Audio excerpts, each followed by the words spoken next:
Hello, and welcome to a special episode of Into the Void, a Black Sabbath podcast. This is Darren, and I'm here with John. Our guest today is Ernie Cephalou, a contemporary artist and senior creative director currently working out of Los Angeles, California. He is known for designing art for some of rock's most iconic album covers. Cephalou attended the California College of Arts and Crafts, now California College of the Arts, and graduated in 1969 with honors. Soon after, Ernie started his career on Madison Avenue at Carolini Advertising, where his first assignment was to create the campaign and graphics for the International Paper Company's 1970 National Sales Meeting. His solution took the form of an elaborate, award-winning off-Broadway musical production, Dolls Alive. In the early part of 1970, Ernie became an art director at Norman Levitt Advertising, where he created the Jesus Christ Superstar album and Angels logo design in an agency shootout with the Decca Records account as the prize. In 1972, Ernie opened his own agency, Pacific Eye and Ear. Ernie has designed 250 album covers for rock artists such as The Doors, Alice Cooper, Aerosmith, the Bee Gees, the Guess Who, Black Sabbath, Jefferson Airplane, Modern Jazz Quartet, Burton Cummings, and Grand Funk, as well as designing the original Rolling Stones tongue logo. Today, Ernie still leads 100% of all creative design for his agency, Hornbook. So for this episode of Into the Void, we're going to talk to Ernie about his experience with Black Sabbath and the making of the Sabbath Bloody Sabbath album cover. Welcome to the show, Ernie. Hey, well, thanks, guys. Thank you, John. Thank you, Darren, for having me. But, I've sort of mixed up because I thought we were going to talk about the Sesame Street album I did. Aren't you guys with Sesame Street? Wait a minute.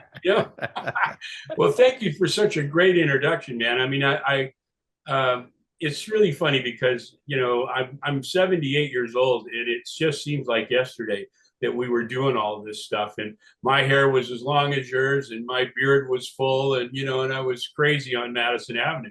It was a very exciting time. And I as you mentioned, I started out really wanting to work on Madison Avenue, and after being in college in Oakland during the 60s, when everything was changing, the music was changing the world, and it was all coming from San Francisco and Los Angeles.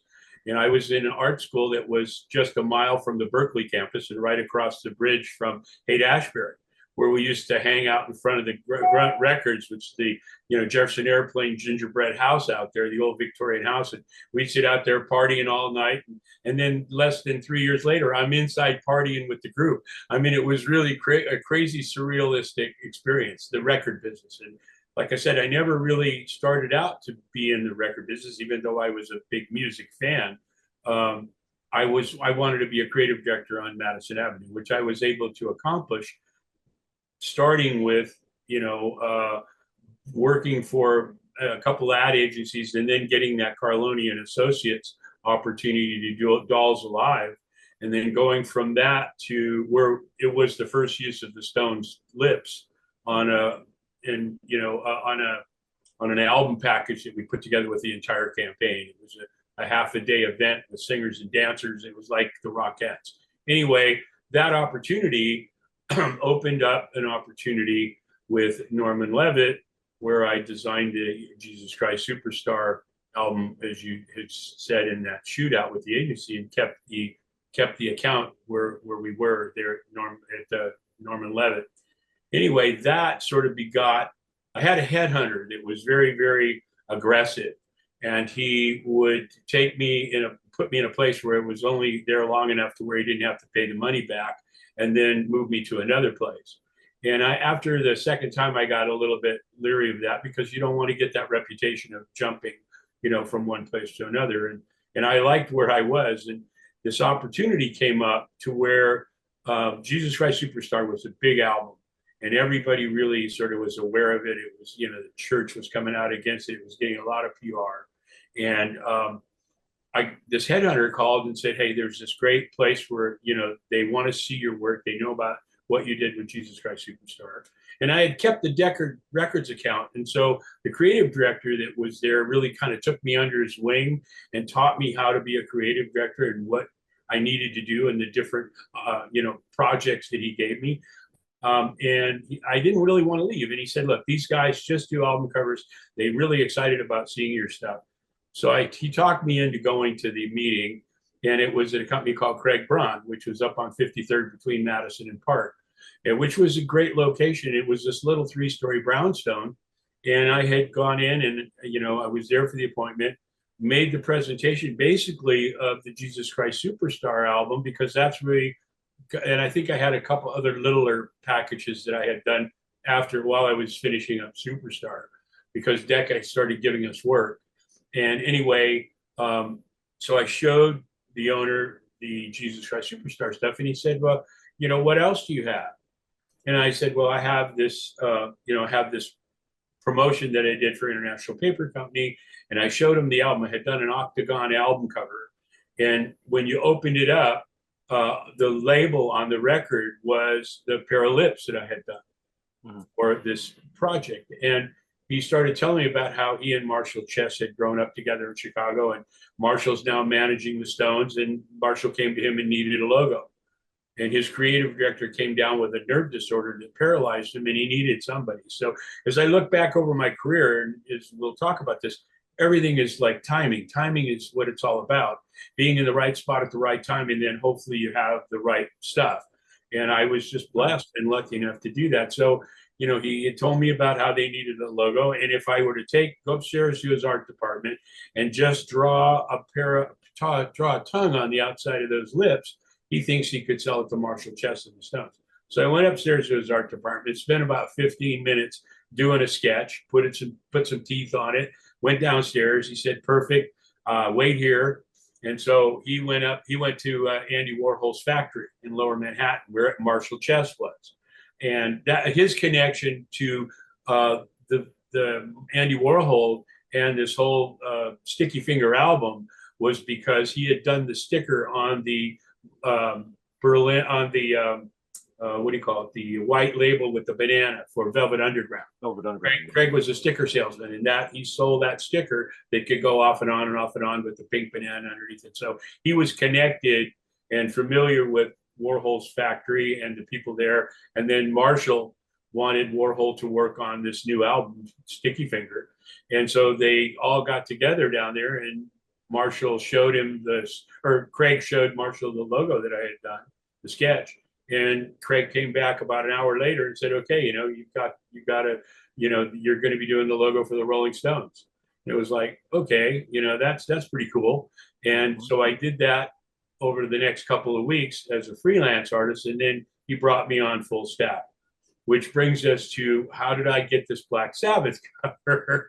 Because I'm no longer, what happened was I was sent out to California because we were, like I said, the movie industry or the music industry was changing. It was going to Los Angeles, and so were the record companies. The record companies started migrating out here because that's where the sound was. It was much easier to do business in LA than it was in New York. So I sent out with his vice president to set up a satellite office, set up the art department, hire the artists, and then go back to New York and be the creative director there. Well, that didn't work out.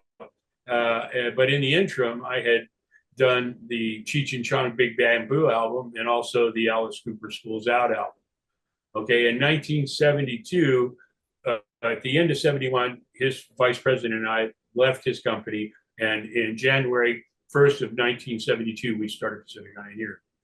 So we started doing a lot of work with Alice Cooper, the Schools Out and all the work that he needed there. And then what happened was it was, I guess, the summertime of 1973, my partner Tony gets a call from Patrick Mahan, who is the manager of Black Sabbath. And I'm a big Black Sabbath fan already, so this was pretty amazing. And he had said that, our name was bounced around. They had seen some of the work we had done for Alice. Shep Gordon was Alice's manager, was a big influence on a lot of the work that we got still to this day.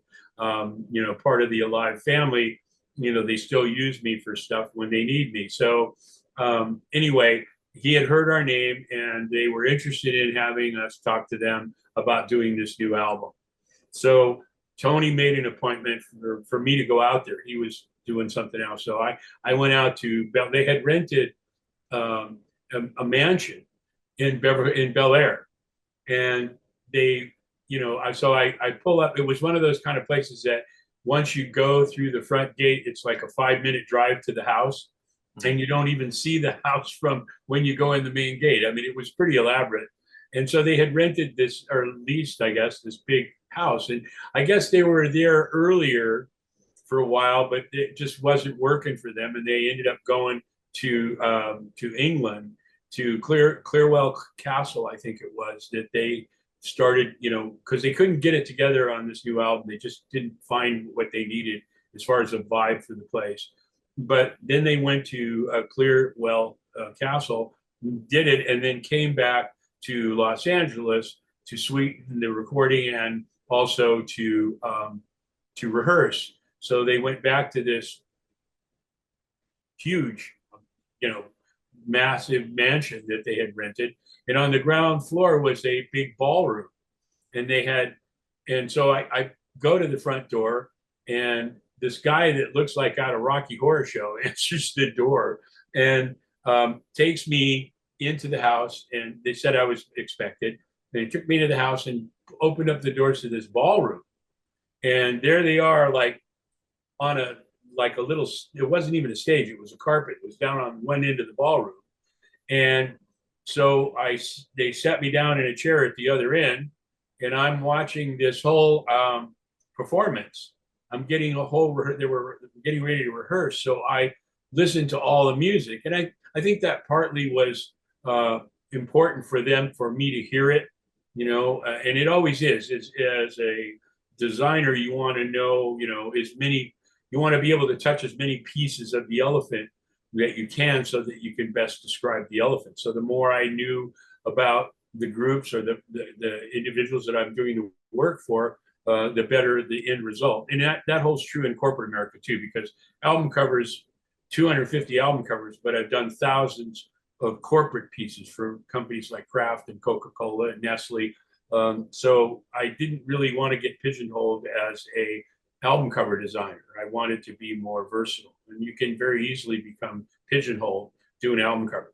Plus, as a creative person, you need to have that variety. You know, if there's that saying that is, if the only tool you have is a hammer, everything starts looking like a nail. So I wanted to be able to do more than just album covers, and you'd be hard pressed to name an industry that I haven't done work in. So anyway, I go out there, I get this whole rehearsal, and it was just great. I mean, I was there by myself and them. And it was, and again, like I said, I was already a fan, so I was in awe, you know, of this. And after the rehearsal was over, I had a chance to sit down with Ozzy and Geezer and Patrick, their manager, and because I wanted to know, you know, they said that the name of the album was Sabbath, Bloody Sabbath, and I wanted to kind of know what they meant by that. You know, I mean, it's a very broad, you could take it a lot of different ways. And so they kind of explained that all that was going on when they were at that castle, and the tricks that they were playing on each other, but then it got kind of weird because supposedly the castle was haunted, and it really freaked them out. It freaked them up. And they were doing tricks on each other, and so nobody knew what was going on, who was doing it, and, you know, so it got to be pretty weird. Plus, of all the drugs and booze and stuff, it didn't help. So they ended up expressing to them what, you know, the Sabbath, Bloody Sabbath meant to them. It was kind of the beginning of the end of everything. It was like the beginning of the end, and I mean, and that's kind of how they defined it. I mean. You know, I could see it if it was like if you're at the split second of your death, or some bad experience, like a car crash that you see coming, you're going like, holy crap, this is Sabbath, bloody Sabbath, or I guess that bloody thing is a real English thing. And, that I just, I guess it was them really kind of unwinding. Their relationship was unwinding. And in fact, at one point, Ozzy had said that to him, this was kind of the end of it all. This seemed to be the end of it all, because I guess they had a lot of problems getting this album done. And then they had personal problems with each other. There were, feelings of, not being important, being taken for granted, all these different feelings. And again, I'm sure that partying the way they were partying, didn't help much. So, on the way back, so I had this meeting. The whole meeting, along with the private concert, lasted almost a couple hours. They were very cordial, really professional. And again, as a fan, I was blown away. I mean, I really was. I couldn't believe that I was sitting with them and talking about creating their image, creating the branding for this group who had already had successful albums, but they didn't have one that really kind of stood out for them. One that they really, this album, I guess it was like giving birth. I mean, it was really, it went through its gyrations. They went through their personal, vendettas against each other or whatever, and egos and drugs and whatever. It gets crazy. Again, this isn't the first group that I've ever worked with that was kind of having that same kind of situation. So, I was really, being very careful about what to ask and not wanting to get too deep into causing some kind of a problem with me, and us doing this album cover, because I really wanted to do it. I wanted to do it bad because, again, like I said, Black Sabbath was huge. It was like doing something for Alice Cooper. I mean, I was lucky enough to do 13 albums for Alice, and it was even bigger than the Rolling Stones tongue for me, because I was always a Beatles fan, and to get this, if I would have had a chance to do a Beatles thing, I would have been elated.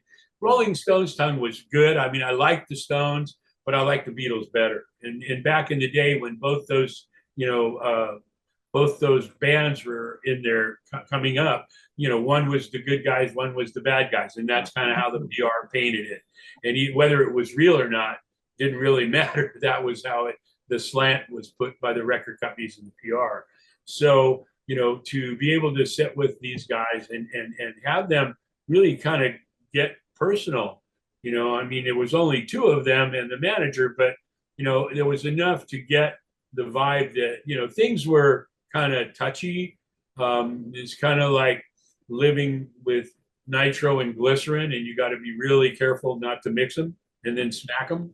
So, but it wasn't that bad. I mean, you could tell there was some unwinding going on, so to speak. And that's kind of what, what Geezer had said. There's like personally and, professionally, things are unwinding, but it's all coming together. This album has really sort of helped us bring it all together. And the experience that they had at the Clearwell Castle had a lot to do with it. Because, I mean, they pretty much did it all there and then brought it back to Los Angeles to do, all the finishing touches recording. So it was very interesting, and I was very excited about doing this, and I didn't disrupt too much. So on the way back, I'm thinking about, God, this is a really great opportunity, and the way they describe it, the way they're explaining it, really kind of.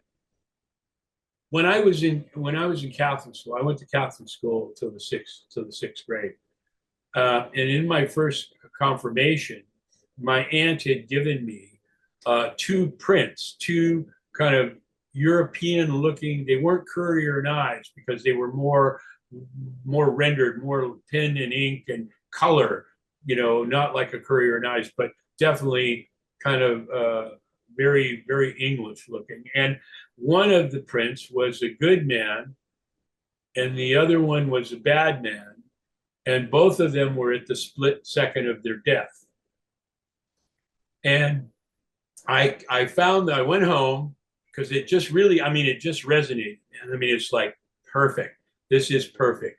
It's at the end of whatever, whether it's your life or a relationship or something, you can either be at peace or you can be at turmoil. And so I found those two prints and I brought them into the art department the next day.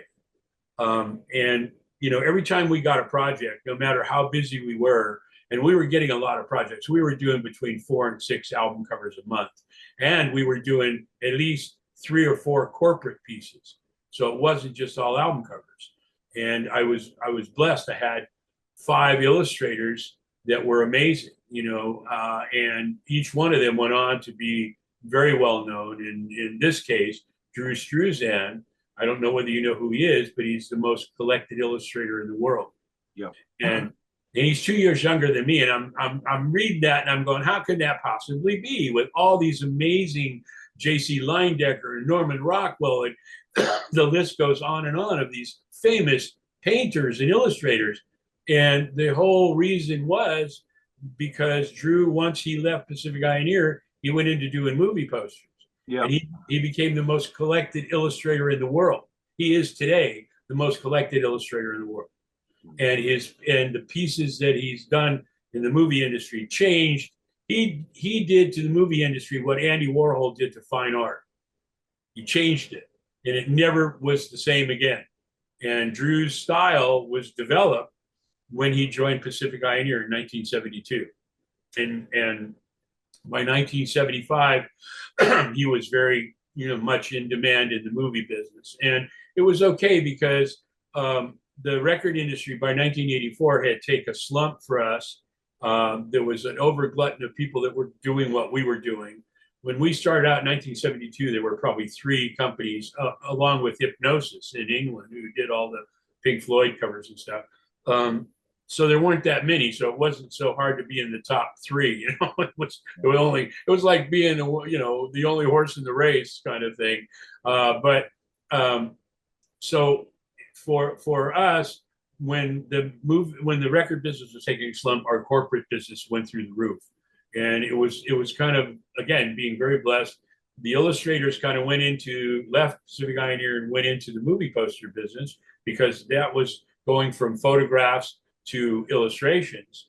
And the corporate world didn't want illustrations of their products. They wanted, I did work for Nestle for 30 years. They didn't really want to see drawings of their food. They wanted to see photographs. So we became very photo heavy and less illustrated. But in this case, I went back, we had a meeting in the art department, and I showed the art department, there's 5 illustrators, myself and a production artist. And I'm showing these 2 prints. And I'm talking about what the guys had said and how it just really struck me that at the end, I mean, the major end is the end of it all. And that's kind of how they were describing Sabbath, Bloody Sabbath. It was like the end of it all. And so, you know, it was up to me really as the creative director to come up with the concept. And then I did lettering as well. And I'm a graphic designer, not really an illustrator. I have done some illustration, but when you're surrounded by people like Drew Struzan and Bill Garland and Carl Ramsey and Joe Garnett and Ingrid Hickey, you have no reason to be an illustrator. They're the best there was. And again, I always say, you know, I was blessed enough to be able to surround myself with people that were much more creative than I was. And that was really helpful because it helped me be better. I couldn't go to the art department meeting with an idea that was like something we had already done or something that was lacking or really bad, because they would never hesitate to really, you know, argue about it and be, you know, be very aggressive at how they felt about what we were setting out to do, which was to change it, be our own style, our own people. What we did, our look and feel was so varied, and we liked that. We liked the fact that we didn't look like everything we did. I could show you thousands of pieces and none of them looked the same, just like my album covers. None of them looked the same because we did something different every time, because each group was different. Even if it was the same kind of music, they were different. It was either a different amount of guys in the group, or it was quite a different sound. Maybe it was more jazzy or more rock or more, you know, whatever. And so we tried to really specialize in formulating whatever we ended up doing for them. The look and feel of it represented them. And again, that's one of the other things about having people that are better than you, makes you be better, and it makes the work product better. So Pacific Ioneer, by 1974 or 5, when we were on the map, and we were really doing well in corporate America as well. So I went to the art department meeting, I showed them the prints, and everybody really thought it was right on. Okay. And I was the only one that had heard the music, but I was able to convey it. We had the album before this one, so we put that on. We listened to music all day long and smoked pot all day long. So it was kind of a great environment to be in if you're a creative person. So Drew Struzan obviously was the most amazing illustrator. I mean, every one of them was unique in their own thing, but nobody was like Drew. Drew was like working with Michelangelo. The guy was just unreal. It was unbelievable what he could do. And there were some things that he was really good at, and then, you know, some things that he needed to learn. And that was one of the great things about having this diverse art department, with each one having their own skills. We all learned from each other.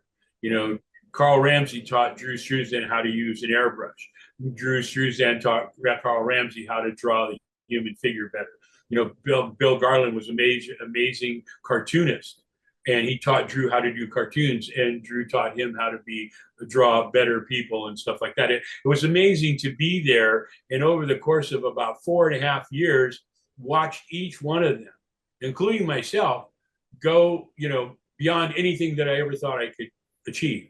It was incredible. It was like being on a championship team, and you win every season, and nobody even comes close. And so you see from this idea, now the prints that I had didn't look anything like these. The prints that I had was an evil man, and he's got all the sacks of money, and you know, and it's very dark and dungeonous. And on this particular bad person, you see that his pillow is becoming a snake that's choking him. His bed is becoming a trap.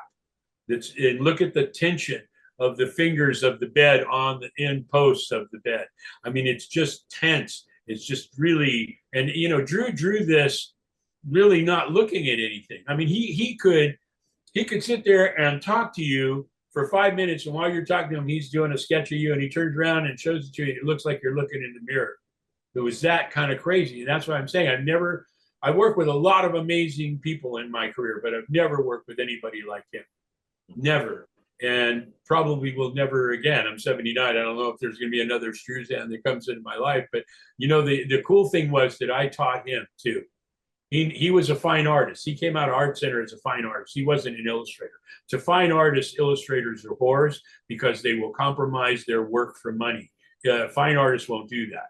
And Drew was a fine artist, and he was also very religious. So I really had to talk my keister off to get him to do this album cover, because he was very religious. And to him, Black Sabbath was the devil.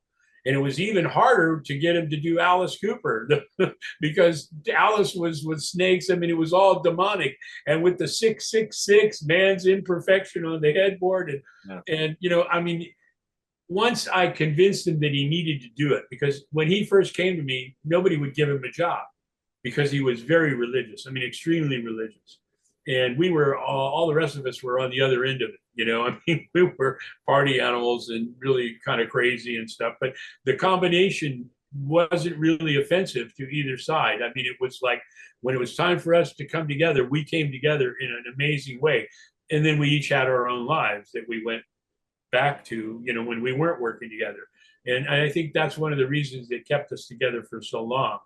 But when Drew, when we decided on the idea of the good man and the bad man, this is the sketch that Drew did.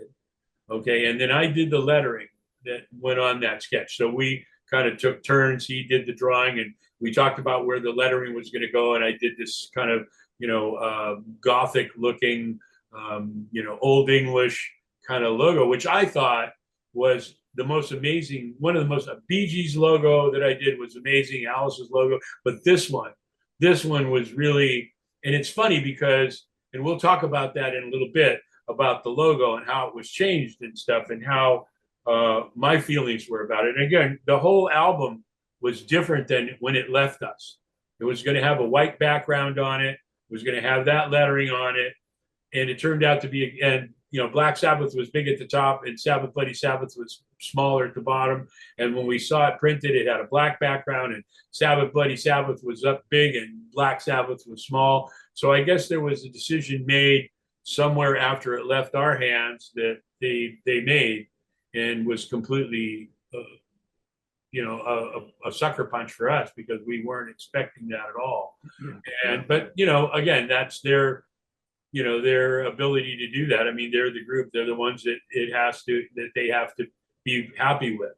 And so then you see over here on the man on the front is, and you'll see this in the final art, the guy that's being choked by his pillow, that's Drew. Yeah. He's in all both pieces. The women that you see, the ones that are turning into demons, on the finish will be my wife and Ingrid Hinke, the illustrator that did the Toys in the Attic cover for us for Aerosmith. So there we have the bad man, and all his relatives are turning into demons. His pillows, choking him as a snake. The bed is becoming a trap. 666 man's imperfection, the skull in the middle. And then we go to the back cover, and this is the good man, where he has, all his relatives are very angelic, and with that overarching spirit behind him, godlike spirit behind him. Mm-hmm. And again, with the leopards at the end of the bed, the wild beasts, and everything is calm and everything is peaceful, as opposed to the front cover. No tension, everything's really, and we interpreted that with color as well. And you'll see, I'm going to switch over to the front and back cover now. So you'll see here that the colors that we used, the color range was very sparse. It was panic colors. It was tension colors, red, stop sign, things that the fire engines are red. Everything that's panic-like is red. On the back cover, everything is blue and calm and pastel-y. So you have that contrast again. The relatives on the front are demonic. The relatives on the back are angelic. The bed is a trap. The bed is not a trap. You've got the overarching spirit light behind him. He is peacefully sleeping. You've got the sleeping lions. The kings of wild, are sleeping peacefully at his bed.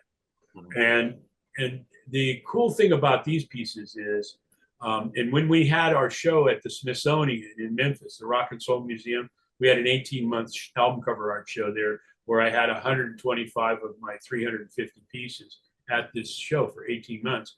And what we did was we put an anvil case in the middle of the room. And there's probably 30, in that particular room, there were probably about 35 pieces. And on the anvil case, we put all the actual album covers. So you could pick up the 12 3/8 by 12 3/8 album cover and walk over to the actual piece of art. And you're looking at this 12 3/8 by 12 3/8 album cover. And you look up, and there's the front cover illustration of this Black Sabbath cover, and back 30 by 40. It's huge. They're huge paintings. And it would just, a couple of times I would just hang out there and be a fly on the wall to watch people's responses. And it wasn't just to this piece. Welcome My Nightmare is an oil painting that's 30 by 40. We did pieces bigger because when you shot them down, they got tighter. So the bigger you could make it, and it's tight, when you shoot it down, it becomes even tighter. So we were into understanding how all that worked, because that's a big part of, what you do is one thing. How it ends up looking, that's a whole nother thing. And this album is a perfect example of that. It was nothing like what we expected, but it wasn't the first time, and it won't be the last, I'm sure. But so here you have these two beautiful 30 by 40 illustrations. The other interesting thing about these two pieces, aside from the fact that they're so huge, is they're done in colored pencil. Okay, colored pencil is like, remember when you were a kid and you'd use crayons, and you'd be doing something on a piece of paper with crayons, and then you try and put another color over it, And the more you did that, the less it would stick to the page that you were doing it on, because it had a paraffin base, waxy base. And if you did it too much, the surface wouldn't let it adhere to it. So you'd end up with this white area, or whatever color you were doing the drawing on in color pencil or color crayon, and it wouldn't take anymore. So it would be like a white spot. And there was no way you could do it, even with a little bit of gesso or something in that area, to try and then go over it, because you can't, because it's a different texture. So the pencil won't react the same way. So it'll be obvious.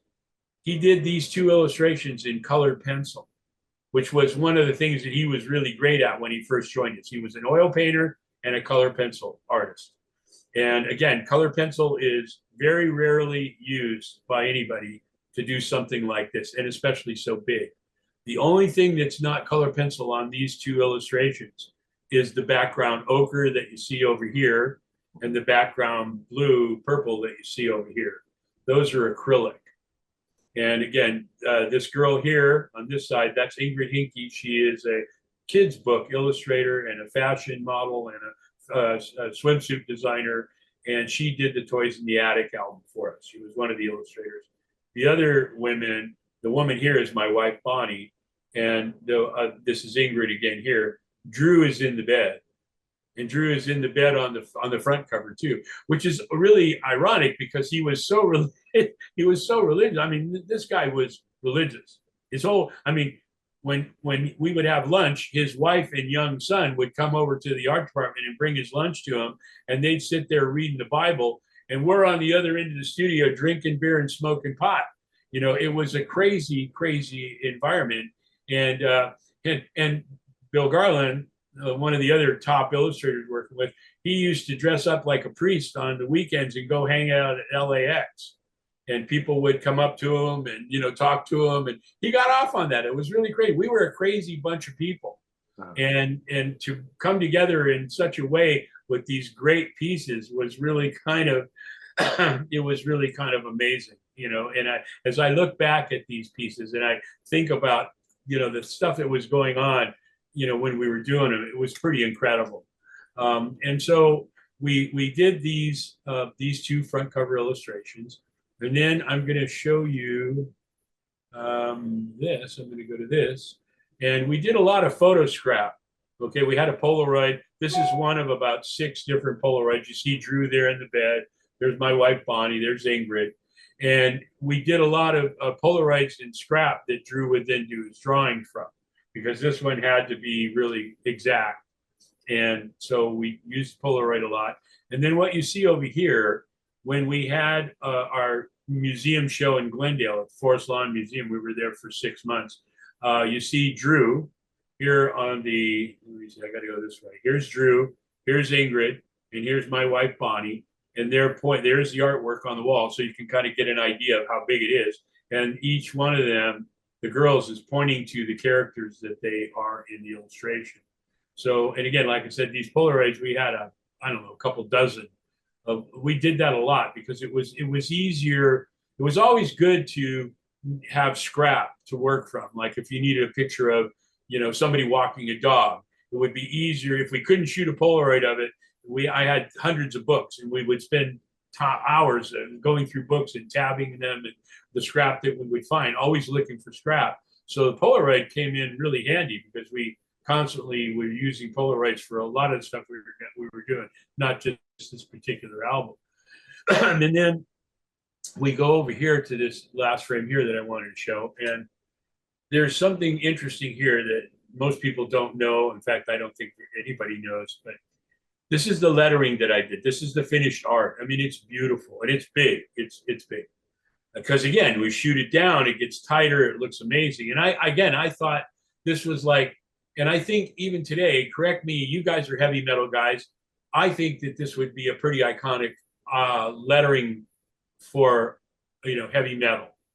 And you got to remember, this is 1973. Heavy metal was just getting started. And we had done stuff with Captain Beyond, who was Iron Butterfly. They became Captain Beyond, and Rod Evans from, you know, Moody or Deep Purple. Yeah, and then the Rhino and Lee and Bobby Caldwell. we did 3 albums for them, and that's a whole other story. But when I did that lettering, and if you look at the illustration, and I'll send you these pictures so you can blow them up if you want to show them, you can. You see these 2 lines coming down on either side of the skull? Mm-hmm. Okay, that's the 2 lines that connect to my lettering. Yeah. Okay, when they took my lettering out and they put their lettering in, they didn't take those lines out.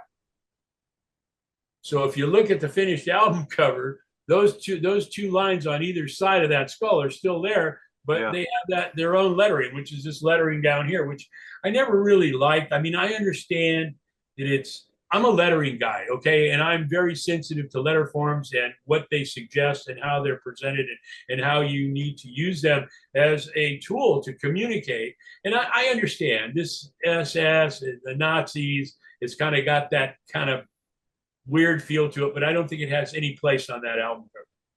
You know, it is not what I would have done. Obviously, you see what I would have done, or what I did do. And what they ended up putting on there was just really kind of, but again, you know, I'm honored to be able to say I did this Black Sabbath cover. It was my idea. It was my lettering. It was my creative direction. It was Drew's illustration, beautiful illustration. And, but was it the way we were hoping it would be? No, you know, but in the end, I guess it doesn't really matter. Because I have all the original artwork, which is kind of nice. Because people go, well, man, don't you feel like you should have done something or said something? No, I mean, because as long as this album is out there and people are talking about it, it just makes the pieces I have more valuable and more top of mind with fans. And I've been able to sell prints and tapestries and all kinds of stuff that from my pieces, because I have the rights to them, and so that it kind of all balances out. At the end of the day, everything balances out. And, I'm just glad to still be alive and doing stuff. I'm still just as busy as I've ever been, only I make more time for myself. I'll tell you, at 78, I can't believe that 78 years has gone by. I mean, it seemed just like yesterday that we were at Pacific Pioneer, and I was in my 20s. I started Pacific Pioneer in my 26. And it just seems like I don't know where it went. I know it went by, BYE, but it sure doesn't seem like there were that many years of it. And I can remember saying, if I'm 40, and if I lived twice my age, I'd be 80, and that's realistic. And then at 78, unless I plan to be 156 or something, which I don't want to do, it's going to be what I've done up to now, and I need to have my own time. So I have, for the first time over the last 5 years or so, there's time that I don't sell. There's my dance card's full, but there's a few dances that I've kept that aren't taken for anybody but me and my wife Bonnie. Bonnie and I have been together for 60 years. Wow.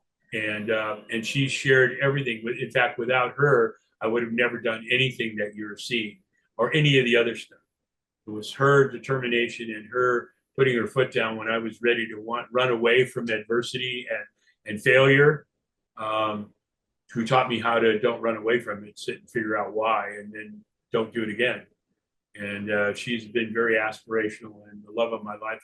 First time I saw her, she was dating my best friend on a double date we were on, and I fell in love with her at that exact time. I was like 18 or something. And you wonder, wow, if I'm ever who am I going to marry? What are they going to be like? Will I ever get married? What's it going to be like? And it just seemed like just the other day I was going through those kind of gyrations, and now here we are 60 years together, and it's just unbelievable. It really is. And awesome. And very blessed. Yeah. So, I mean, is there anything that you guys want to ask? Yeah, Absolutely. tell us about the UK gatefold. Oh, the gatefold. I gatefold. know Yeah, that you weren't specifically involved with that, but Right. do you have any stories around? Well, I have, you know what I have? I have all the pictures of them all in their underwear, standing around, posing for those ghost light. Well, one of the things that we did convey, we weren't involved in doing the shot, but we were involved in creating what the shot should be.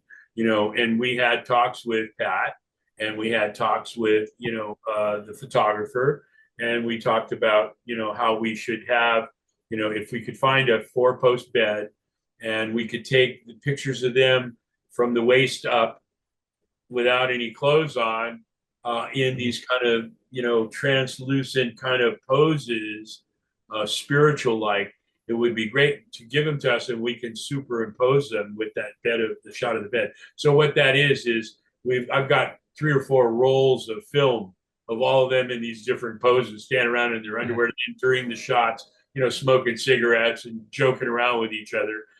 So I have all that, but we picked the shot that we like best and we superimposed it with the inside shot of the bed.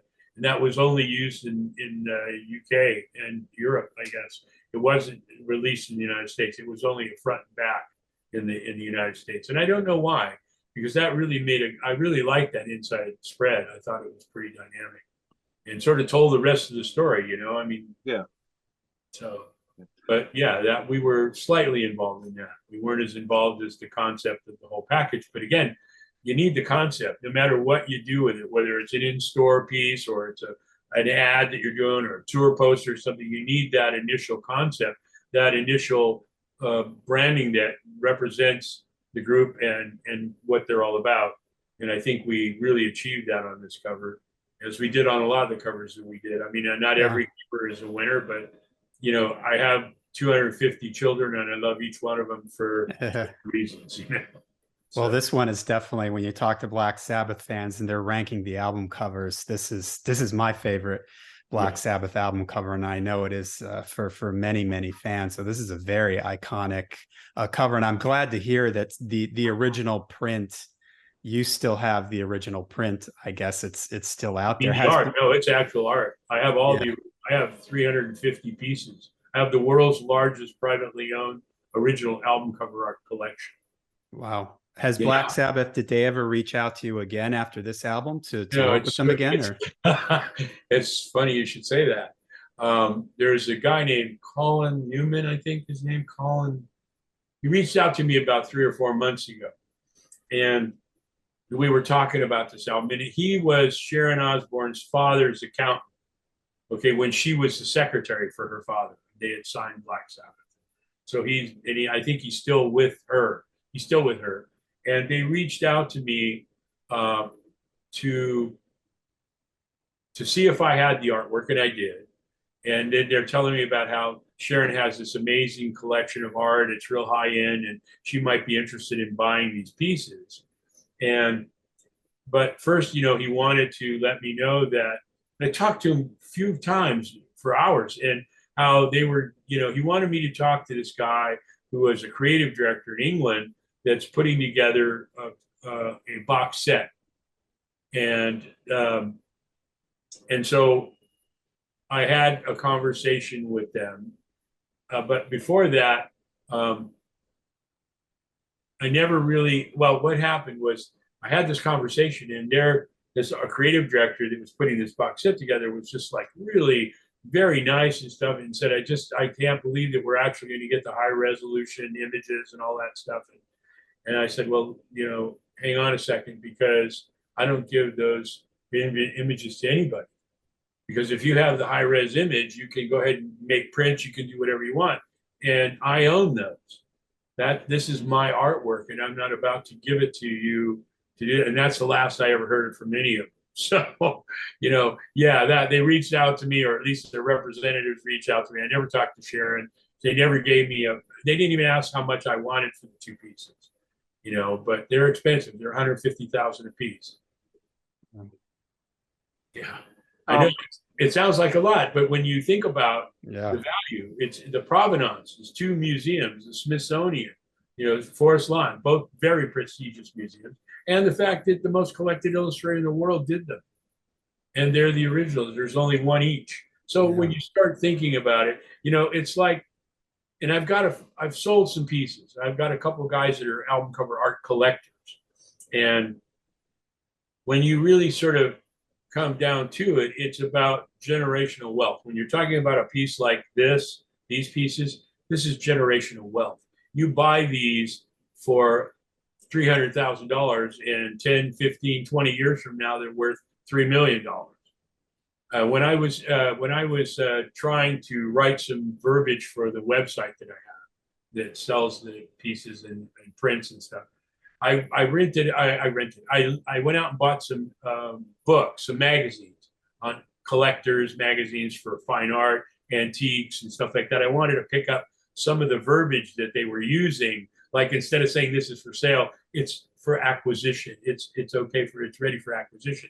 So there's a way of saying things that give it a higher end, more like an art critic would talk about a piece, rather than me saying, oh yeah, Drew and I hung out together and, you know, we came up with this idea and he did it. And, you know, so I wanted to add that kind of a stature to it, that kind of a sophistication. So I'm looking through Antique World, which is one of the big magazines, right? Let me regress for just a second. When I was in the 8th grade in junior high school, my junior high school art class went to San Francisco. I grew up in San Jose, went to San Francisco to a gallery that had 2 Norman Rockwell illustrations for Saturday Evening Post. Nothing special. One was 15,000, the other one was 30,000. Okay, they weren't like Christmas issues of Saturday Evening Post. Nothing, you know, just regular, you know, that weekly Saturday Evening Post. And so cut to like 40 years later, and I'm looking through these magazines, and I turn the page, and there's the piece that was $30,000 in 1958. It had just sold at auction for $15,400,000. Wow. Okay, now Drew Struzan is more collectible than Norman Rockwell, J.C. Leyendecker, you know, Muka, you name it. He's more collected. What do you think this piece that you pay $150,000 for today is going to be worth 30 years from now? You know, you talk about getting your child in education. The kid could buy the school. You know, I mean, really, seriously. And on top of everything else, it's Black Sabbath. They're iconic. You know, so I mean, I'm very blessed. I'm very, very blessed to be able to have all these pieces, to have done all this work.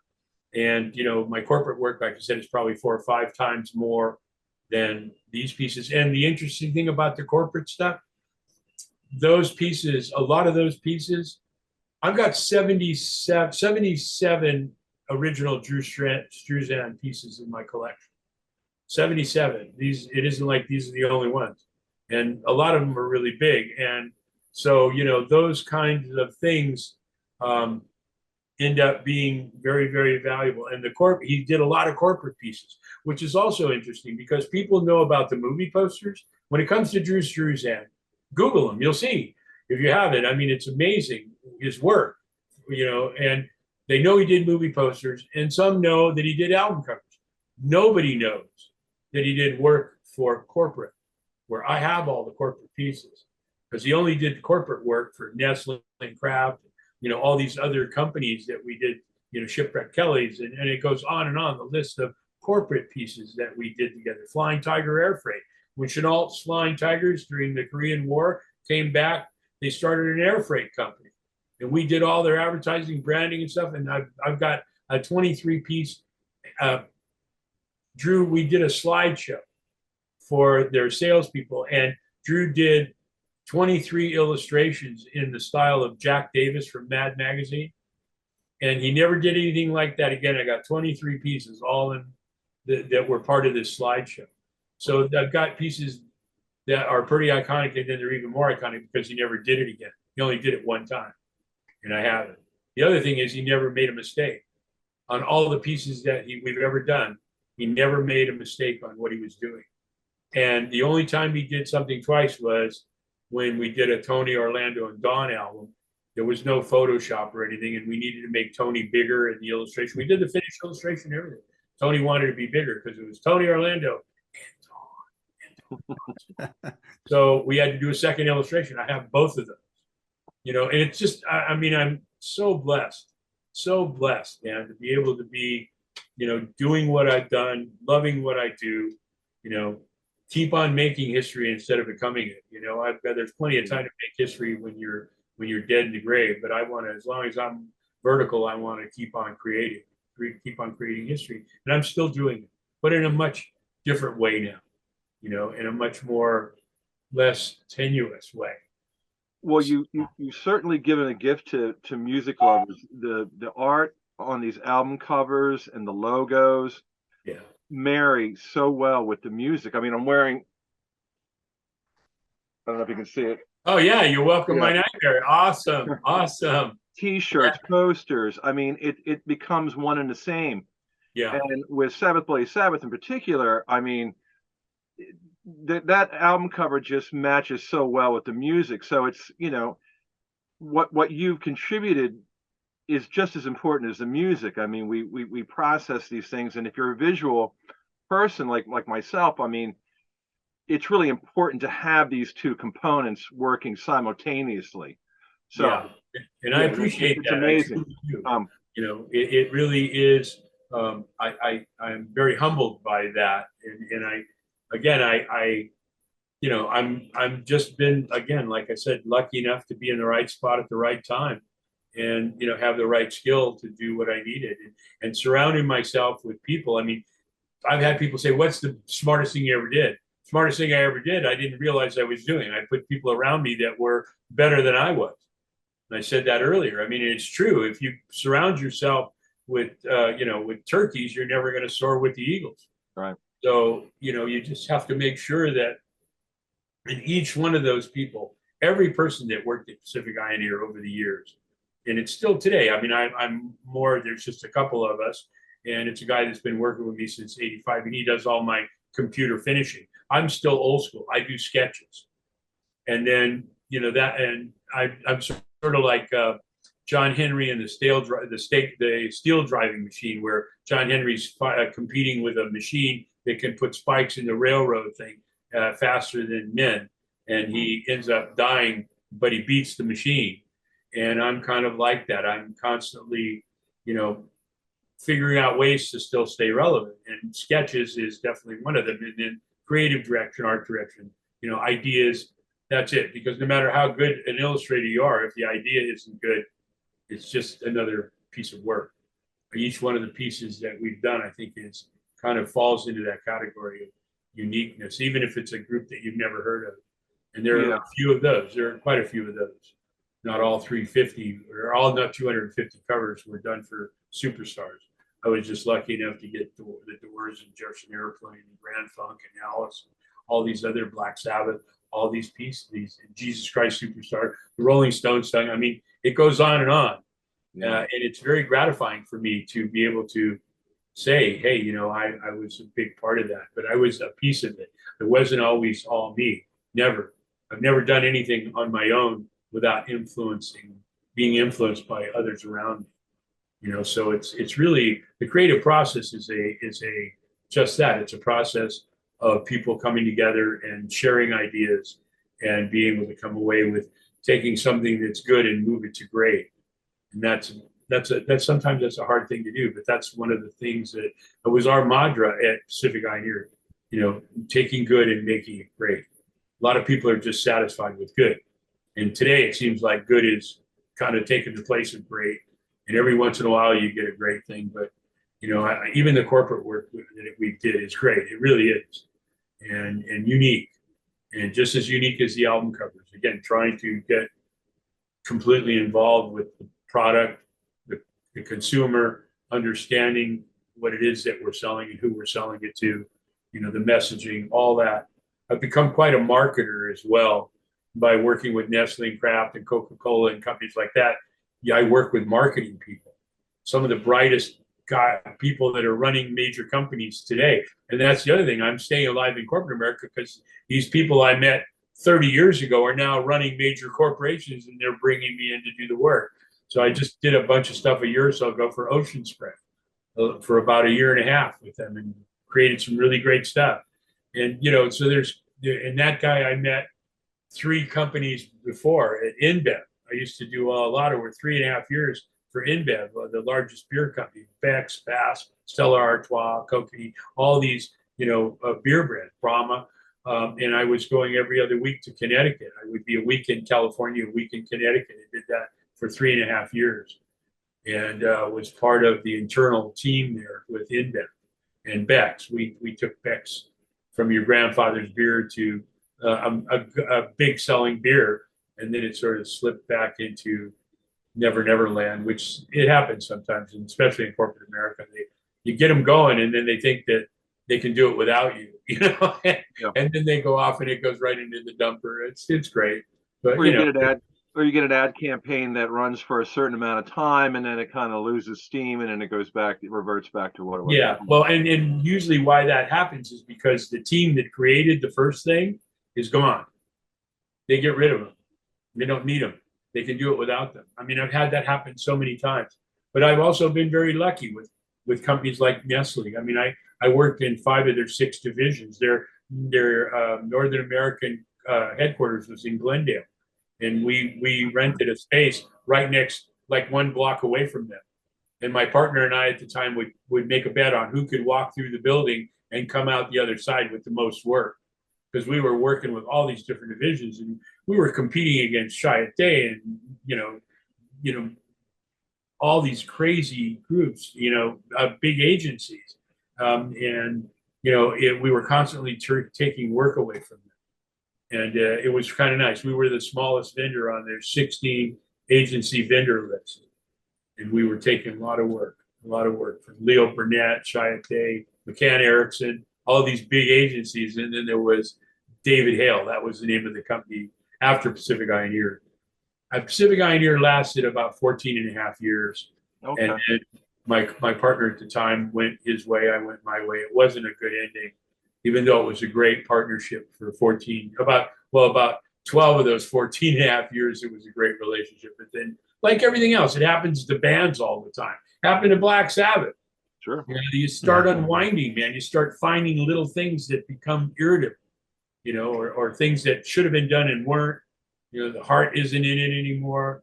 Mm. When Tony and I started Pacific Ioneer, we were brothers. It was him and I and Bonnie, and we did it. I mean, I wrote a story called The Little Company That Did. I put it out once in a while, but it's all about Pacific Ioneer and how we just had this dream and how we could do things different than the guys we were working for, because they were kind of schmucks. And we each put in $2,500, and we started Pacific Ioneer in a 1-bedroom house up in the Hollywood Hills. And then it just started coming to us. The work started pouring in. Thank God for Alice Cooper and Shep Gordon and people like that. Bones Howe, all these different, Bob Ezrin, all these people, Lou Reed. I mean, it just goes on. And a lot of it connected back to Shep Gordon and Alice Cooper, who were still part of the Alive family. The last thing I did for them was the Welcome My Nightmare 202, and then I did the box set right before that, Old School. So they use me when they want me, and I've done 13 albums for them, and I hope to do another one. If I don't, 13's a great number when you're working with Alice. Awesome. Lucky number, Alice. Better than Halloween, man. It's better than Halloween. And the funny thing is, Friday the 13th are always great for me. Those are stellar days for me. Nothing but good happens on those days, and I guess that's why working with Alice is so good, because we've been together a long time. That's awesome. Yeah, I mean those album covers and the packaging, was that your idea as well? Yeah. Oh, sure. Yeah. The cardboard box for Muscle of Love. All the different Welcome My Nightmare. And From the Inside was a really cool one with all the little doors and stuff that go very interactive.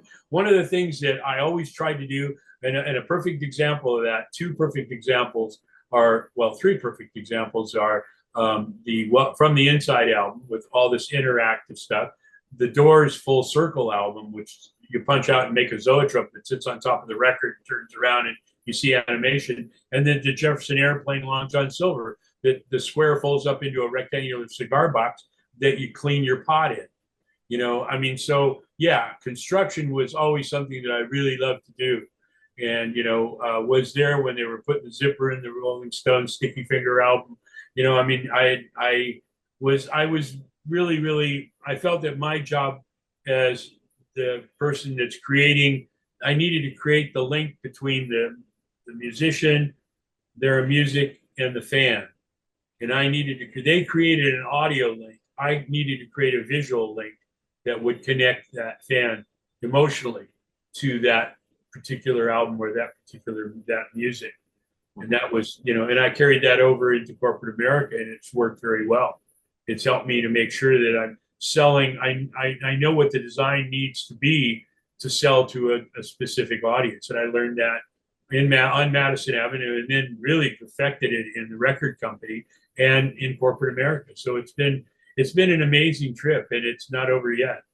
I feel like I'm just getting started. It's weird. Only I'm in more control now, because That's awesome. I say, I never thought I would say no to something especially when you have your own company and you need every job, and I never thought sometimes you take chicken shit and try and make chicken salad out of it, but it doesn't always work like that. And I've been very lucky to be able to have done that more than not. And now I'm choosing the clients that I want to work with. And I say no to more work than I say yes to, which is really nice because it balances out nice to have a life. I have a life now, and there are days that go by that I don't do anything, but maybe I have a 67 Corvette that I totally redid, and I saw a picture of that. It's nice. 40 Ford pickup, so I'm a car guy, and so I go out and work on those and put around Palm Desert. Beautiful car. Hey, going back to, you mentioned when you first met the band, you went to the mansion and everything. You said that you got to speak with Geezer and Ozzy. Yeah. What was your impression of them, especially Ozzy, who has this reputation? And I'm sure back then he had it then too, that he was sort of this crazy madman. What was your impression of Geezer and Ozzy? I didn't get that from him at all. And you could say the same thing about Alice. Alice, people think he's Alice all the time. In fact, it almost killed him trying to be Alice all the time. And Ozzy to me was very methodical, and he was very exact about what he said. He didn't say a lot, but what he said really kind of resonated with what we were talking about. It wasn't like he was out of it. I mean, and yeah, they were doing a lot of drugs and booze, but hell, who wasn't? We were all doing it back in the day. I mean, I remember going to record companies and with album covers that I was turning in, or with managers in the album covers, and we go to the PR guy and he'd shut the door and bring out the tray with the Coke on it. And we go over to the A&R guy and he'd do the same thing. And it was just, everybody was doing it. It was all part of the scene. And, so I didn't really expect much from any of them. But again, I mean, Ozzy listened and he wasn't off the wall. I mean, he was he's the one that said, when I said, well, what is Sabbath, Bloody Sabbath? What does it mean? I've heard the music now. What does it mean? And that's when he said, it's like, to them, I guess they came to all these realizations about life and life ending. And, it's the beginning of the end. I mean, and I guess you could say that from the day you're born, it's the beginning, and the day you die is the end. And is it a whole lifetime, or is it one album, or what is it? And I think we were talking in the context of an album, but I think it was more in real life for them. Yeah. So, that's what I came away with, and as I was driving back from the meeting, going back to the office, and I was thinking about what he had said, what they had both said, what Patrick said, and it just all kind of immediately when it all came together in my head, I saw those two images that my aunt had given me, and it was like perfect. It was perfect. And again, they didn't look like the in-depth illustrations that Drew did, but Drew's illustrations were much more amazing than the actual pieces. I don't remember. Do you remember the name of those original? No, I don't. I know that the theme of them was a good man and an evil man at the split second of death. I would say it was in the mid to late 1800s.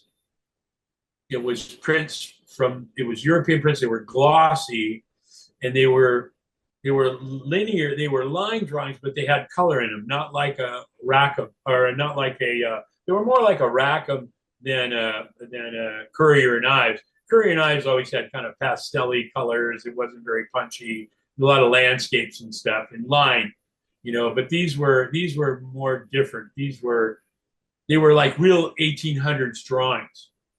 That's the best way I could explain them. And then somewhere along the line, I lost them. But I'm sure, and I never tried to do that, but I bet you if I Googled English prints, good man and evil man, both at the split second of their death, I bet you they would come up, because they weren't just like somebody did it.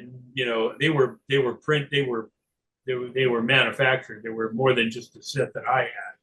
So, but it's interesting. I never really thought about that, but I probably should Google Good Man and Evil Man, both at the split second of their death, English print.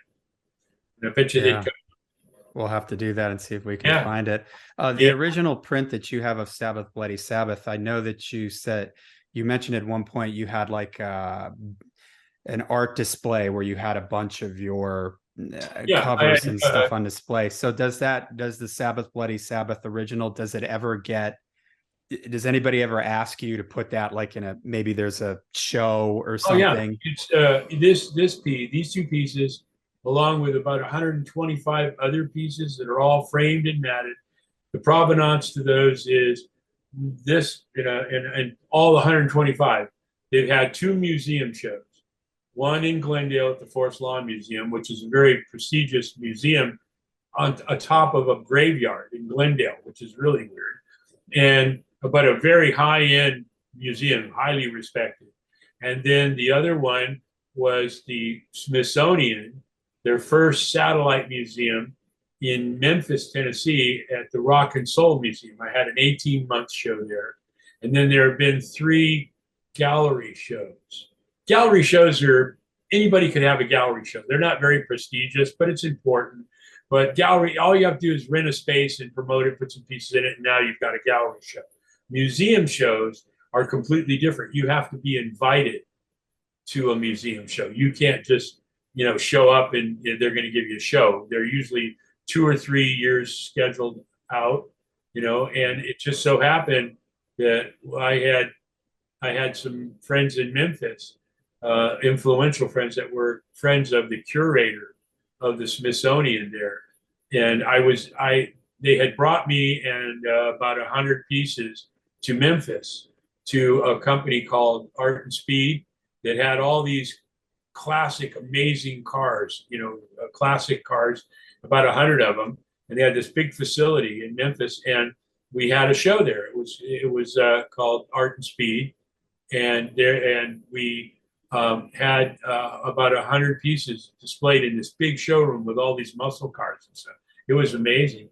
And when I was hanging the show there at this facility, and they custom made these panels that I could put my pieces on, and we were playing rock videos and music, and had all this catering stuff. I mean, it was amazing. There was about, 600 or 700 people that came to the opening. And as I was hanging the show, the guy that was writing the PR for the show at this car place knew the guy that was the curator of the Smithsonian in Memphis, and called him up and said, "Hey man, his name was John. He said, you should come out here to Art Speed and see what's going on. There's all these album covers." And so he got there, and I was in the back unpacking. I have these shipping crates that were built by a Real Hot Cooks shipping that ships museum stuff and stuff. And so I was unpacking the pieces, and this PR guy comes back, and he goes, "Come outside. I want you to meet this guy in the showroom." And I walk out there with him, and this guy's standing in front of the Welcome to My Nightmare piece, and his jaw is like down to below his chest, and he's looking at it, and he's just amazed by it, because I think what he thought was that these were going to be, somebody took a bunch of album covers and framed them. Yeah.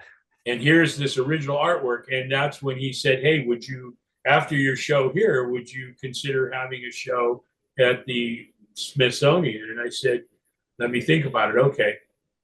And that was how that happened. And yeah, the problem, see, that part of the pieces that I'm talking about, why the prices are so high, because they're iconic. They're done by the most collected illustrator in the world. And they've had the provenance of 2 museum shows, which raises the level of, before these pieces could go into that museum show, the museum had to appraise them. So I know my pricing is right on these pieces, and it'll only be worth more and more as years go by.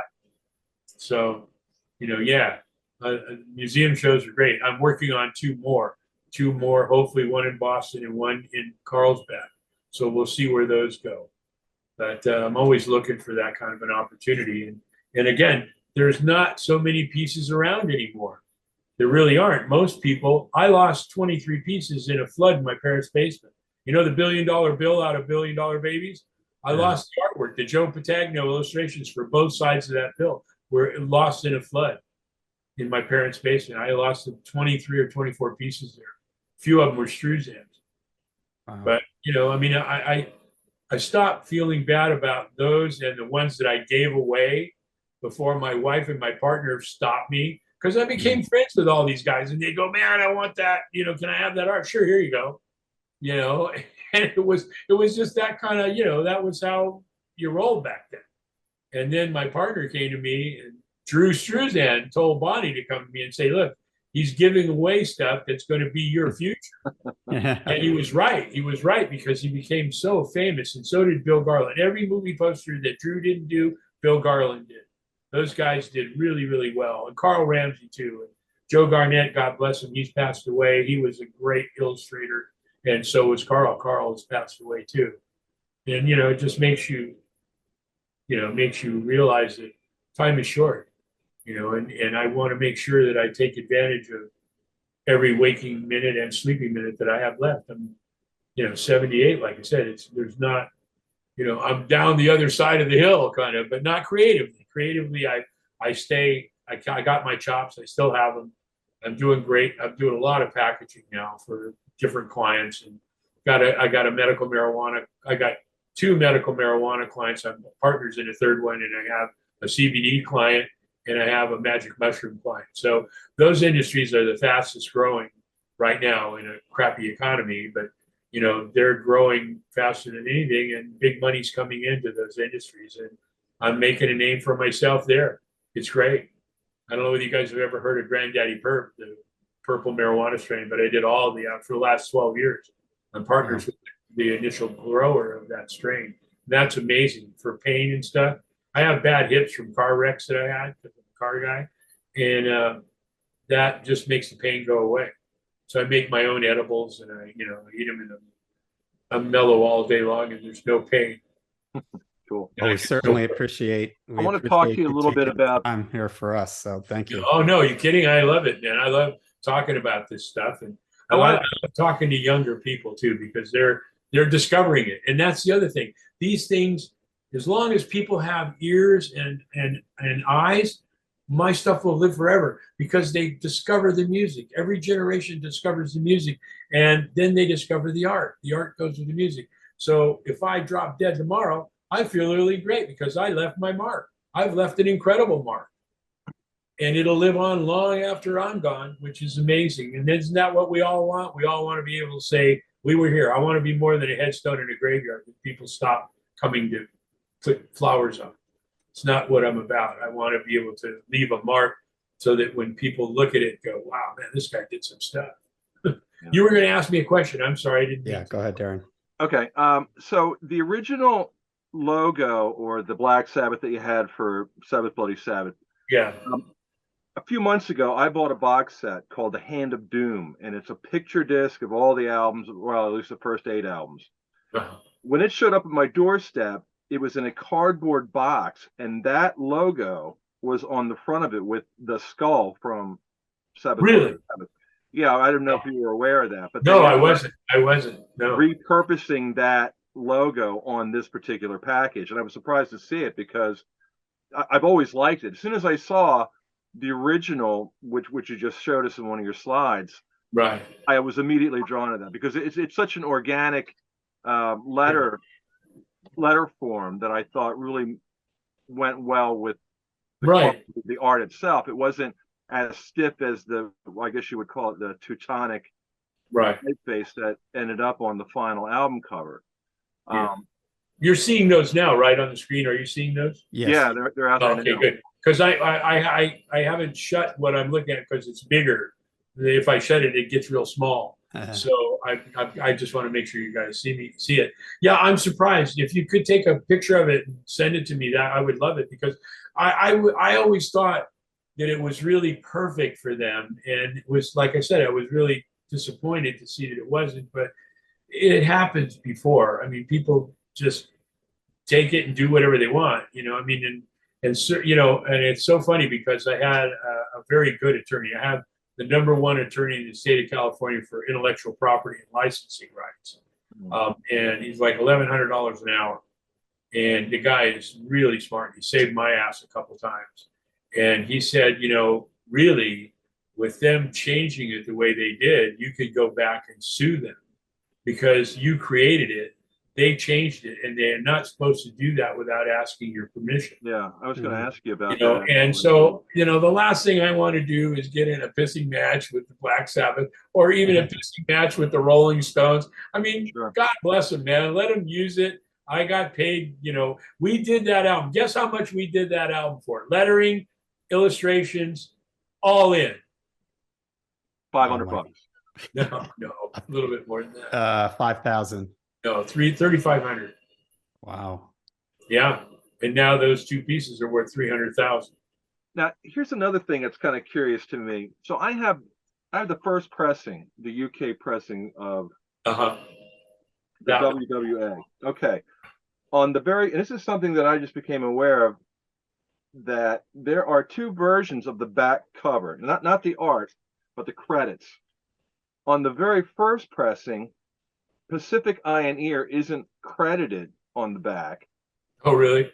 Yeah. So there's only two lines. You have all the production credits, and then you have some of the special thanks, and there's 2 lines of that. Later on, it was added to the third line: album concept and design, Pacific Eye and Ear, illustrations, Drew Struzak, photography, Shepard Sherbel. Right. He's the one that did the photography inside. Yeah. So I thought it was kind of interesting that this was added after the album was actually in production. Wow. You know what? I never noticed that because the copy that I have has our name on it. Yeah. That's weird. Yeah. I don't know. Maybe, you know, I mean, we didn't reach out to them and go, hey, asshole, what did you do? How come you changed it? And stuff like that. We didn't do that. So there was no bad blood or, you know, any kind of disagreement or anything. We were just shocked when we saw it. And again, the one you're holding up has a white background around it. The front was supposed to have a white background around it as well, but they changed that too. Yeah. Yeah. And then I've seen, you know what I've seen? I've seen the back cover with my lettering on it as a front cover. I just saw that somewhere. I saw that recently too. It was in another country, I think. I don't know. Yeah, exactly. And it was the back cover illustration. And here's another funny thing. To me, the front cover is killer. Yeah. Okay, the back cover is okay, but the front cover is so dark, you know, just amazing and dramatic, and just you got to look at it. The more you look at it, the more you see. Yeah. And you know, I have there are a few sites that people leave comments and stuff. And I have an e-commerce site where I sell prints of all this stuff. And I get probably 10 prints of the back cover to every 1 print that I get of the front cover ordered. Yeah, I mean, people seem to gravitate more toward that back cover and the peaceful calmness of it all and the colors and stuff than they do the front cover. I would have guessed it to be exactly the opposite. Sure. But I track it just as a odd thing to do because I couldn't believe it. I mean, if you ask anybody, they're going to go the front cover, man. That's just awesome. That's Black Sabbath. You know, the back cover is not Black Sabbath. The front cover is Black Sabbath. But when you understand the concept of it, they're both Black Sabbath. It's it's the concept of those two entities, the life they've led, and how it ends for them. You know, and to me that was, I mean, that's something that when my aunt gave me those 2 pieces, I mean, I always remembered them. I mean, they were so dramatic. I also had one of those portraits of Jesus with the eyes that would follow you wherever you were in the room. You know, we used to wake up in the middle of the night with a flashlight. Me and my brother would flashlight on there, and Jesus would be looking at us, man. It was like, oh shit, you know, this is crazy. But yeah, so you know, I if you could, I'd like to see that. I mean, I'll take a picture of it. I'll send it. Yeah, that would be great. Yeah, and you know, I mean, I really appreciate you guys letting me ramble on here about this stuff. You know, we appreciate you. Yeah. Thank you. I mean, is there any other questions that you have? I'm good, but Darren, do you have any other questions for Ernie? Well, when you were talking briefly about how you had met with Sharon and she wanted to buy the art Yeah. from you. Well, I didn't meet with Sharon. I met with this guy, Colin, who Oh, was okay. worked with her. And then when they were, both working for her father, who was managing Ozzy, to today, he still is friends with her and works with her. And he was the one that told me that she would be interested in buying the art because she has this amazing art collection. And her and Ozzy are going to open up a museum. I heard about that. Yeah. Yeah, they're opening up a museum, and she wanted to put these. And that was the spiel they gave me. But it turned out to be something totally different. They just wanted me to give them the high resolution images, and I don't do that for anybody. See, I wonder, and John and I were talking about this prior to the show here. Black Sabbath has been putting out special edition box sets where they'll take the studio album, Yeah, they'll remaster it, they'll put some live stuff in there, a book, maybe a poster, and they've done, how many have they done? 4 or 5 now? 4, I think so far. Yeah. But they haven't done Sabbath Bloody Sabbath, and Sabbath Bloody Sabbath is one of the more iconic albums. yeah, I think so So too. we were wondering maybe if you knew anything about, and I think you kind of alluded to that a little bit by talking about how they wanted to get the high resolution Right. prints. So it seems like maybe that's what they were trying to do. Oh, they were. Yeah, it was. I It mean, was do another box set oh and yeah. try to get Well, that. no, they said that they were working on a box set. Oh, okay. There was a creative director in England. See, I was at first thinking, well, this would be great. I'd love to do the box set for them. I'd love to do another thing for Black Sabbath. Yeah. And I did that great old school for Alice, and I thought that came out really. It took us 3 months to do, man. It's got yearbook in it, and I don't know if you've ever seen the inside contents of that old school box set, but it's killer. Big school desk on hinges and stuff. I mean, it's very cool.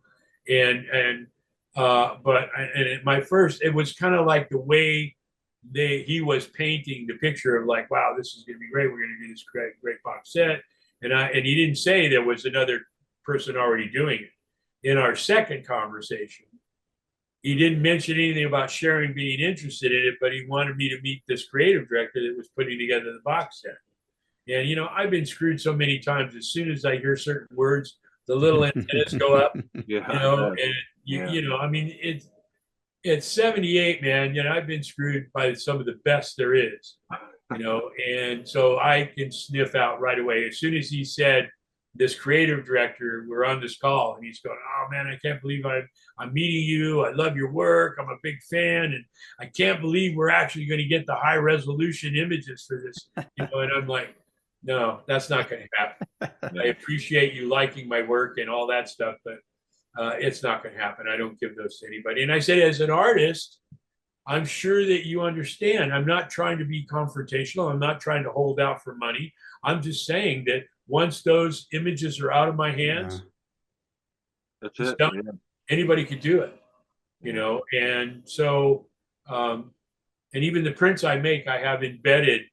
So if you try and reproduce it, big thing comes up. It's just exclusive property of Ernie Shuffler. Good. So, but you don't see it until you try and reproduce it. So I have to do that because I sell some prints that I sell are like $300. Drew Struzan sells his movie poster prints for $2,000 and $3,000. And that's. I mean, Lucas and Spielberg own all the movie poster stuff that Drew did for them. Yeah. And he can sell them, but he has to give them 50% of everything he sells. And I think Drew is partners with a guy in Texas that has a gallery called Galactic Gallery. And it's all Drew Struzan stuff. There's a good video in there of him now. There's a video out called Man Behind the Poster. And I'm in that. I'm in it for like 5 minutes and about Drew's career and all these stars that love his work and Harrison Ford and all these directors and stuff. And they got Tony Seiniger on there, who is the guy that was doing all the movie posters that took away all my illustrators. And he talks about how he wanted to get a hold of Drew, so he found out he's working at Pacific Eye&Ear, and he called Pacific Eye&Ear and asked for him. We put him on the phone with him. The next thing I know, Drew's leaving to go to work at Tony Seiniger because he can make what he would make in just doing a series of sketches. He would make in a week from me. And when we all parted, and we all did at different intervals, it was never bad. It was like, hey man, I'm not coming to you to ask you to try and match this. I know we can't, but I've got this opportunity, and it's really hard to say no. And, you know, I don't want to freelance behind your back. You know, we were a family. I mean, Pacific Pioneer was a family for about 4.5 years, and then the family started going in different directions. And you know, I could have done the same thing, but I didn't want to do movie posters. You know, I wanted to do corporate work and stuff that I was doing in the music business. And I Pacific Pioneer, in 14.5 years, I did 189 album covers. The rest of the 250 came after Pacific Pioneer stopped.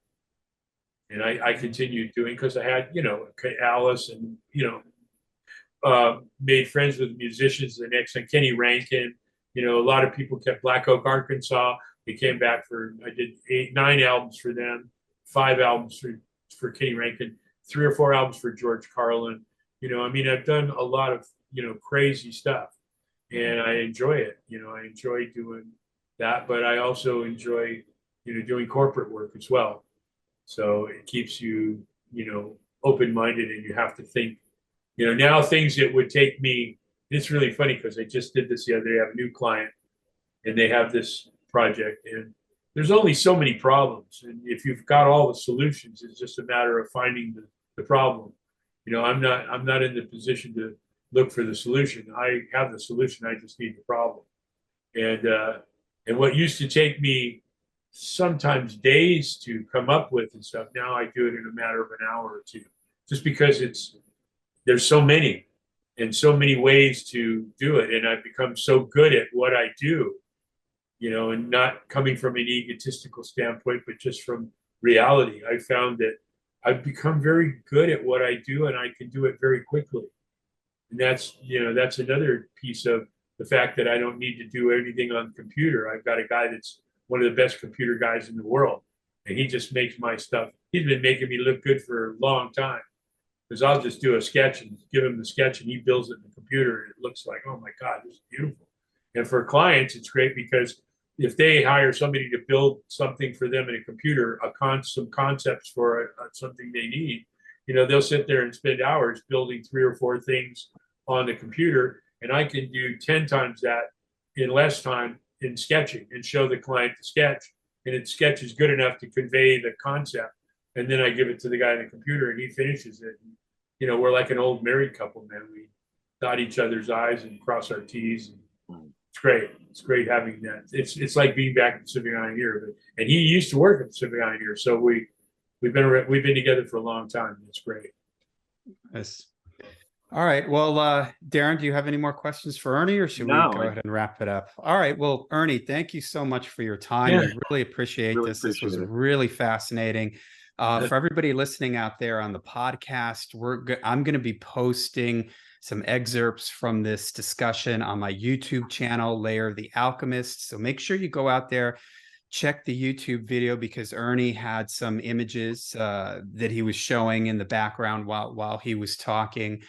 Ernie, is there any links or any websites or anything that you would like to let? Yeah, there's well, actually, if I can, there's 3. There's one called thefineartofrock.com. Okay. And there's Pacific Eye and Ear.com, and the and is spelled out, so it's Pacific Eye and Ear.com. And then there's originalalbumcoverart.com. Or you could just Google me. If you Google my name, you'll find it all. There's pages and pages. It's amazing. Internet's incredible. For an old fart like me, man, I just sit there with you know, I'll be online looking for something, and all of a sudden something of mine will pop up, and I'm like, wow, how'd that get there? Who did that? You know, I mean, there's somebody that posted almost 97 album covers of the 250 that I did under Pacific Pioneer's name. So if you Google Pacific Pioneer album covers, there's like 97 covers that come up. So yeah, you know, I appreciate that. And again, if there's anything else you want to know, I mean, I'm always around. And again, thank you guys for letting me do this. I mean, I'm very excited about this, because Black Sabbath was a great cover, and I really enjoyed doing it, even though it didn't end up the way I wanted to. Enough of it did, and what didn't is now out there because of you. And I appreciate that. I totally do. You let me get that story out there, and you know, it's awesome. I really appreciate it. I'm Well, very humbled. we did a podcast on the album where we talk about the music and we talk about briefly some of the history of what we know. And we did an episode, I guess it's probably about an hour and a half. And we spent probably about at least a half hour talking about how important the art was, the album cover. And so it's really great to have you on to talk about it and give us more insight. We mentioned Drew Struzan by name when we talked about it, Right. but it's great to hear you talk about them and what a Well, wonderful. I'll send you it these was. images. I'll send you. I got them in a folder, and I'll just send you the folder if you want to post some of them up. The images that I've been showing you. So I'll Yeah, send it'd be you. great. Thank you. If there's anything else you need, let me know. And if you want to talk about it again, there's plenty to talk about. Okay. Well, thank you. Appreciate it. So thank you again, Ernie, and everybody out there.